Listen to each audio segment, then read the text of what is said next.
Seorang dokter bernama Felici melakukan riset tentang bagaimana reaksi darah ketika seseorang memikirkan sesuatu dan merasakan sesuatu.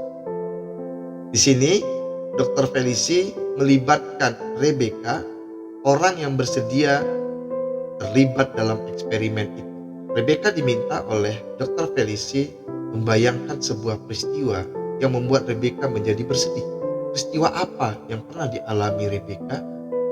Peristiwa yang mengakibatkan kesedihan. Rebecca pun melakukan menuruti seperti permintaan Dr. Felici.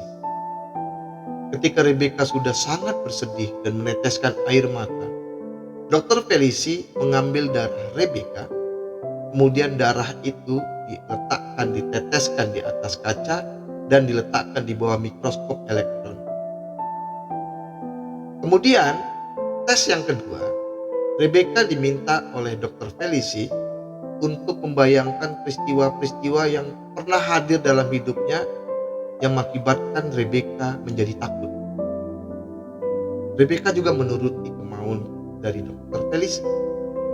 Dan ketika Rebecca sudah sangat takut, Dr. Felici mengambil darah dari Rebecca, meneteskannya di atas kaca dan meletakkannya di bawah mikroskop elektron. Yang ketiga, Dr. Felici meminta Rebecca untuk menghadirkan peristiwa yang mengakibatkan bahagia dalam diri, yang menghadirkan kebahagiaan dalam diri.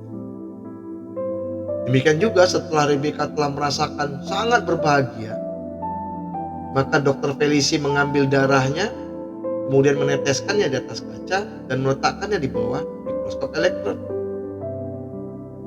Yang terakhir, Dr. Felici meminta Rebecca untuk berdoa. Dan setelah Rebecca berdoa, darahnya diambil, diteteskan di kaca, kemudian diletakkan di bawah mikroskop elektron. Dan Dr. Felici melihat hasil yang luar biasa. Bagaimana reaksi darah ketika Rebecca bersedih, Rebecca takut, Rebecca bahagia, dan Rebecca berdoa. Dan yang perlu kita catat, darah itu sudah di luar tubuh Rebecca, tapi darah itu bereaksi. Apa reaksinya? Ini yang pertama. Ketika Rebecca merasakan kesedihan, sel darah itu bergerak cepat, berbentuk air mata.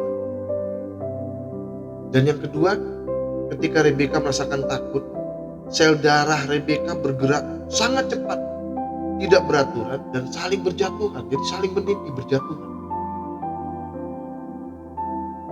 Dan yang ketiga, ketika Rebecca menghadirkan rasa bahagia, rasa cinta, sel darahnya berkumpul, bergerak pelan, indah, dan muncul kilauan, cerah. Jadi ada kilauan-kilauan dalam cairan darah Rebecca.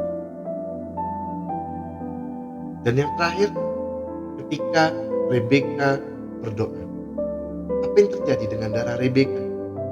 Sel darahnya sangat cerah, bergerak sangat pelan, tenang, teratur, berkilauan, dan berdenyut seperti ada jantung mini di setiap sel darah. Nah, dari 4 eksperimen tadi, terlihat bahwa bagaimana darah bereaksi ketika kita memikirkan sesuatu dan merasakan sesuatu. Itu baru eksperimen tentang darah. Sesungguhnya ketika kita memikirkan sesuatu dan merasakan sesuatu, seluruh organ tubuh kita, sel-sel tubuh kita juga bereaksi. Ketika kita takut, sedih, bahagia, dan berdoa, reaksi yang sama. Dan yang paling penting tadi, darah itu sudah di luar tubuh Rebecca, tapi bereaksinya sama. Bagaimana kalau darah itu masih tetap di dalam? Apa yang terjadi dengan tubuh? Semoga bermanfaat.